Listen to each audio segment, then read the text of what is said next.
लोकसभा चुनाव 2024 से पहले इंडिया गठबंधन में अखिलेश यादव ज्यादा से ज्यादा दलों की एंट्री कराना चाहते हैं ताकि भाजपाइयों को रोका जा सके। उत्तर प्रदेश में जिस तरीके से 2014-2019 के चुनावी नतीजे रहे उसको पलटना चाहते हैं, लेकिन पलटने के लिए यहाँ पर तमाम नेताओं का साथ अखिलेश यादव को जरूरी है।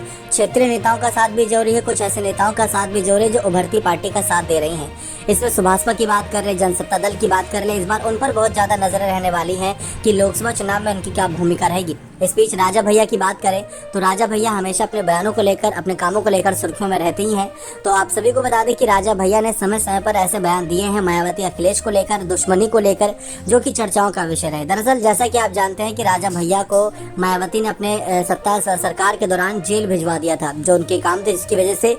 लेकिन राजा भैया तब नाराज काफी हुए थे। 2004 में जिस तरीके से नेताजी ने एक समय पर राजा भैया को सांसद बनने का ऑफर दिया था, तब राजा भैया ने वो ऑफर ठुकराते हुए साफ कह दिया था कि वो विधायक के रूप में अभी सही है। तो इसके बाद उन्होंने आगे सांसद पद के लिए दोबारा गौर भी नहीं किया। अपने भाई गोपाल जी को आगे बढ़ाया, अपने पार्टी के नेताओं को आगे बढ़ाया, लेकिन खुद आगे नहीं बढ़े।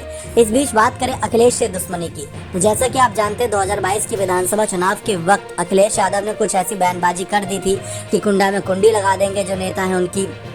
राजा भैया ने भी कह दिया था किसी माई के लाल में इतनी हिम्मत नहीं कि हमें हमारे गढ़ में हरा दे, यहाँ पर आए कुंडी लगा जाए। तो वो सब नजर आ रहा था कि कहीं ना कहीं एक तरीके से वाद विवाद काफी बढ़ चुका था बयानबाजी के तौर पर। लेकिन क्या ये दुश्मनी थी?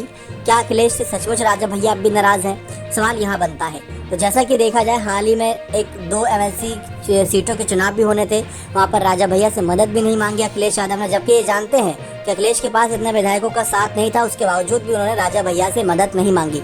जनसत्ता दल के 2 विधायक हैं अभी विधानसभा में उत्तर प्रदेश में, उसके बावजूद मदद नहीं मांगी। फिर इसके बाद अगर गौर करें, राजा भैया के खिलाफ जाकर अखिलेश यादव ने मायावती का साथ दिया था 2019 के चुनाव में।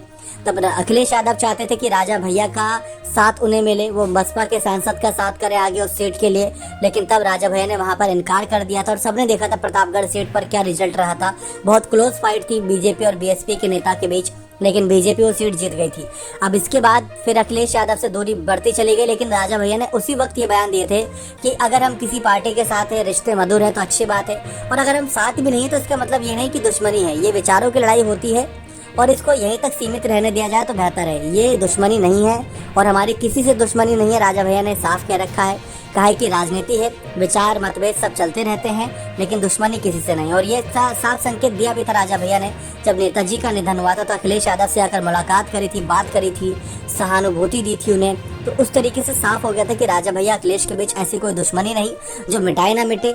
इसी वजह से गठबंधन जो हुआ है इस बार, उसमें चाहते हैं कि ज्यादा से ज्यादा दल जुड़े, लेकिन अभी तक राजा भैया का रुख साफ नहीं हुआ है लोकसभा चुनाव को लेकर कि उनका अगला क्या रुख रहने वाला है लोकसभा चुनाव 2024 को लेकर।